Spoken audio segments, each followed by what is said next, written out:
Leluhur Nusantara bagian 4. Bab bangsa Jawa, leluhur Nusantara yang menjadi nenek moyang Yunani dan Eropa. Subbab Kadmus, orang Jawa kuno dalam legenda Yunani yang membangun peradaban Yunani. Sebelum memulai pembahasan ini, kami ingin bertanya, setelah menonton video kami sebelumnya, masihkah Anda menghubungkan nama Pulau Jawa yang aslinya adalah Jawa dengan kata Jewawut atau Jelai seperti yang beredar selama ini? Saya yakin tidak lagi. Jawa adalah bentuk lain dari Yawan atau Yona, bangsa leluhur dari orang-orang Yunani dan sebagian Italia. Saat ini harusnya Anda mengerti kenapa orang-orang Itali memiliki nama-nama yang kejawa-jawaan seperti Baggio, Martini, Rosso atau Rossi, Dario, Eugenio, Luca, Lugi, apalagi bila ditambahi min menjadi Lugimin, Maggio, Massimo, dan lainnya. Sebelum pembahasan Kadmus, leluhur Yunani yang merupakan bangsa Jawa atau Bani Jawi, saya ingin bertanya, kenapa dewa kekuatan Yunani disebut Aras, padahal waras dalam bahasa Jawa berarti kuat atau sehat? Kenapa dewa Yunani yang digambarkan sedang membawa bulatan di punggungnya disebut Atlas, padahal talas-talasan adalah nama tanaman dan daunnya bisa memegang bulatan air pada bahasa kita? Kenapa dewa air Yunani disebut Thalassa, padahal teles adalah bahasa Jawa untuk menyebut basah atau terkena air?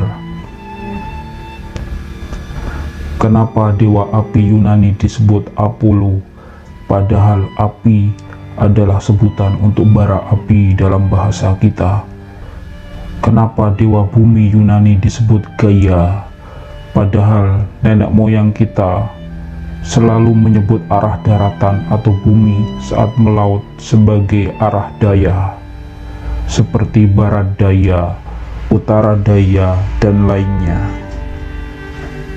Kenapa dewa pandangan alam Yunani disebut Pan, padahal Pan adalah pandangan juga dalam bahasa kita? Kenapa dewi kesetiaan Yunani disebut Hestia, padahal setia itu merupakan bahasa kita untuk menyebut kesetiaan, bukan bahasa Yunani seperti yang kita kenali saat ini? Kenapa ada cerita Alexis dalam bahasa Yunani, di mana karena cintanya pada Meliboa, membuat perahu Meliboa tiba-tiba melepaskan ikatannya sendiri dan berjalan sendiri ke arah Alexis, seakan-akan ditarik oleh cinta Alexis. Nama kuno Alexis ternyata adalah Lesos, padahal Lesos adalah bahasa Jawa untuk menyebut angin yang bisa menarik apa saja kepadanya. Dan masih banyak lagi, dan ternyata hampir semua nama-nama kuno Yunani yang tersimpan dalam mitologinya secara mengejutkan adalah nama atau istilah-istilah umum dalam Bani Jawi Nusantara. Baiklah, sekarang kami akan kembali kepada Kadmus, tapi sebelumnya kami juga ingin membocorkan sedikit lagi mengenai bangsa Ba yang pernah kami singgung di prolog leluhur Nusantara sebagai leluhur tertua Nusantara dan nenek moyang dunia. Bila ditanyakan kepada kalian, di manakah peradaban tertua muncul di dunia? Sesuai pelajaran sejarah, pasti kalian akan menjawab di Babilonia, lalu di Mesir dan Yunani, lalu di India dan Cina. Tetapi tahukah Anda peradaban itu dimulai dari mana? Di Babilonia, peradaban itu dimulai dari kota Babil. Di Mesir, dimulai dari kota Thebe, dan di Yunani dimulai dari kota Tebes, juga di Bhotia, dan di Cina atau India diwarisi dari Tibet di pegunungan Himalaya. Apa persamaan dari tempat-tempat itu? To atau ta atau te dalam bahasa Austronesia di Nusantara kuno memiliki arti tanah atau tenah atau tanu. Kata Toraja berarti tanah para raja, dan kata Toba, bangsa yang disebut dalam Al-Quran, dihancurkan dan dirubah jadi pulau-pulau kecil, memiliki arti tanah bangsa Ba. Ini artinya, menurut bahasa Nusantara kuno, TB atau Tebes yang ada di Mesir dan di Yunani menjadi cikal bakal kota-kota di sana, memiliki makna tanah bangsa Ba, dan Athena memiliki arti tanah atau negeri. Begitu juga Babil di Babilonia adalah pemakaian nama tanah leluhur, yaitu bangsa Ba. Dan juga di Tibe atau Tibet merupakan bentuk lain dari bangsa Toba Nusantara. Bhotia di Yunani dengan kota terbesarnya adalah Tebes yang dibangun Kadmus, juga berarti sama. Bo berarti Ba dan Tia berarti tanah. Bhotia berarti tanah bangsa Ba. Yang perlu kalian ketahui dari pembahasan yang berhubungan dengan Kadmus kali ini adalah di saat muncul kota-kota Toba di dunia baru, beberapa saat sebelumnya adalah waktu kehancuran Nusantara dengan datangnya air bah.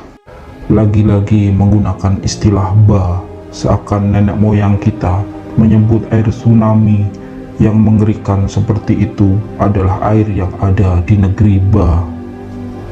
Selain karena air bah, juga karena meletusnya gunung-gunung Ba di Nusantara, di antaranya Gunung Toba, Gunung Batowara atau nama kuno Gunung Krakatau, Gunung Bandung, Gunung Derah Wonosoba, Gunung Baingkoku atau Bingkoku, dan gunung-gunung Ba lainnya di Nusantara.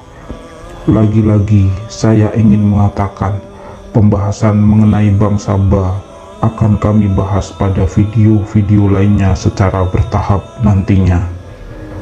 Kadmus dalam legenda Yunani datang dan membangun kota-kota di Yunani, di antaranya Bhotia dan Tebes. Ia berasal dari negeri timur yang banyak pohon kelapanya atau disebut Ponisia, negeri pohon kelopo atau kelapa, yang dalam bahasa Yunani kelapa adalah Ponike, di mana wilayah Nusantara adalah wilayah paling banyak kelapanya di dunia. Bangsa Ponisia akhirnya lebih dikenal sebagai Fenisia, yang dihubungkan dengan orang-orang Tarsis dalam Alkitab. Bangsa ini berkeliaran di sekitar Mediterania, daerah Byblos di Lebanon, Tebes di Mesir, dan Bhotia di Yunani.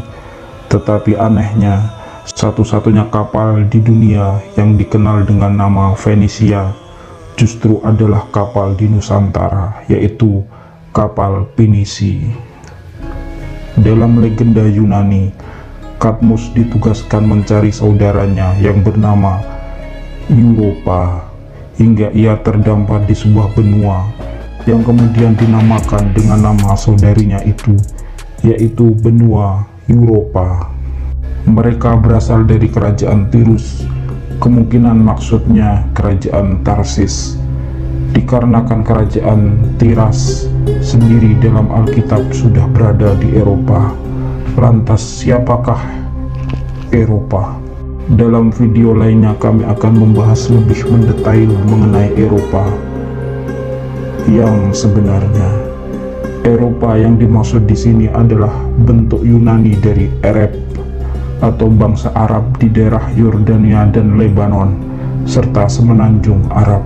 Kadmus adalah bangsa Yawa dari kerajaan Tarsis di Nusantara yang mencari tanah Arab di dekat Mediterania, di mana saat itu banyak orang-orang Tarsis terlibat perdagangan di sana, seperti yang diceritakan dalam Bible mengenai emas yang dibeli Nabi Sulaiman.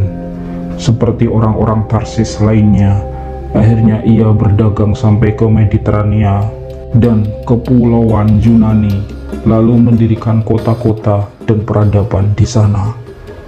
Dalam kitab Mazmur ayat 19 pasal ke-7 disebutkan, kiranya raja-raja dari Tarsis dan pulau-pulau membawa persembahan-persembahan. Kiranya raja-raja dari Seba dan Seba menyampaikan upeti. Seperti kata Mahuan, bangsa Jawa kuno dulunya disebut bangsa Seba atau Saba, di mana Sa dalam bahasa Austronesia kuno berarti satu atau kesatuan, dan Ba berarti bangsa Ba. Seba di dalam Mazmur disebutkan ada dua. Kemungkinan yang satu didirikan di kawasan semenanjung Arab oleh orang-orang Tarsis, yaitu negeri Saba. Yang satu adalah Saba di Jawa.